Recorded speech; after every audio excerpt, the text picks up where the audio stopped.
Hi, my name is Jacqueline Phillips and I'm the Director of Policy and Advocacy and the Deputy CEO at ACOSS.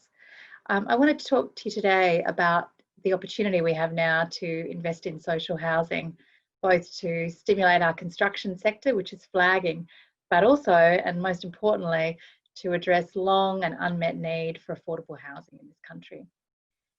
We know that even prior to the pandemic, there were at least 116,000 people who were homeless in Australia.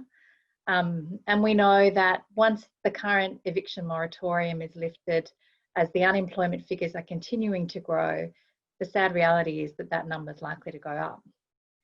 We also know that for a long time we've been failing to invest adequately in social and affordable housing. And as a result, we've got a national shortage of more than 400,000 homes that are affordable to people on the lowest incomes, the bottom 20% of households. That's been of great concern to us for a long time. But we also know now, as a result of the pandemic and the lockdown, that the construction industry is in pretty dire straits.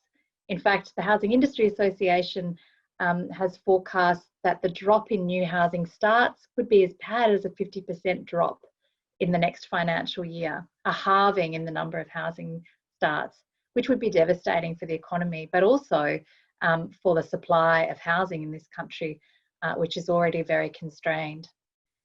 So to address all of those issues, ACOSS has been working with other housing peak bodies, including National Shelter and the Community Housing Industry Association, and talking to business peaks about the opportunity that we're presented with at the moment to invest in sustainable, well-designed, affordable housing for people on very low incomes.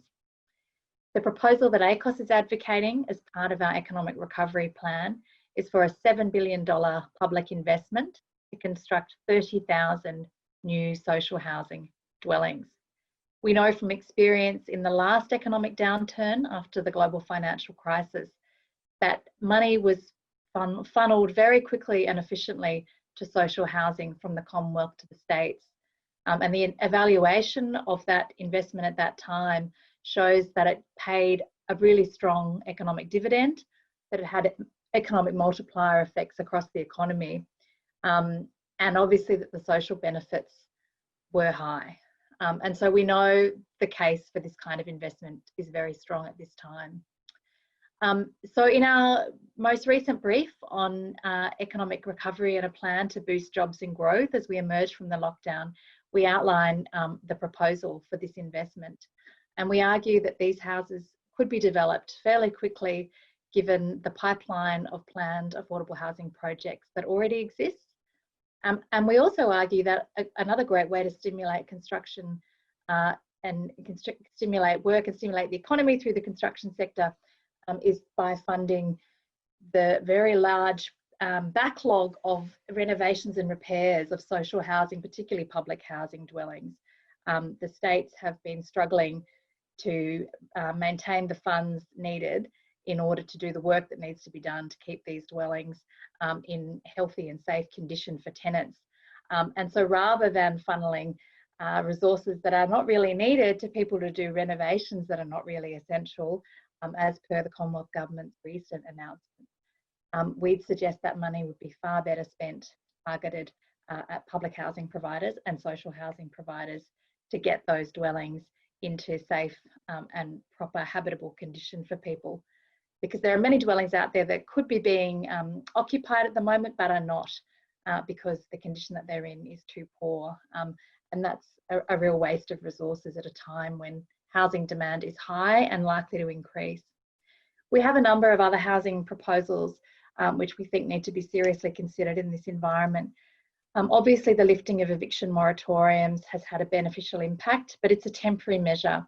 And we joined others in writing this week to the National Cabinet to urge them to consider extending that moratorium.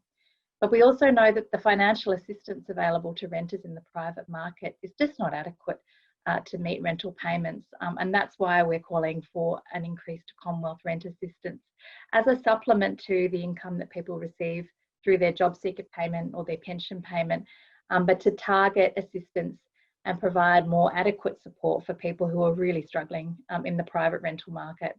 We know there are going to be more and more people living on low incomes as we emerge from this crisis, and the tail end of unemployment continues to run.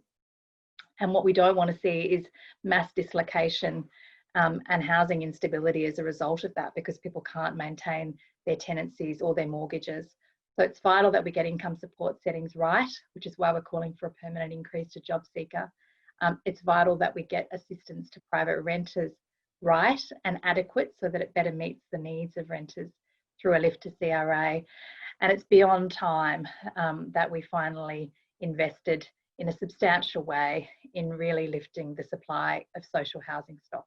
Thanks for listening today. If you're interested in talking more about these housing proposals or other policy ideas that ACOSS is advocating at this time to support people and the economy, please don't hesitate to get in touch with me or my colleagues.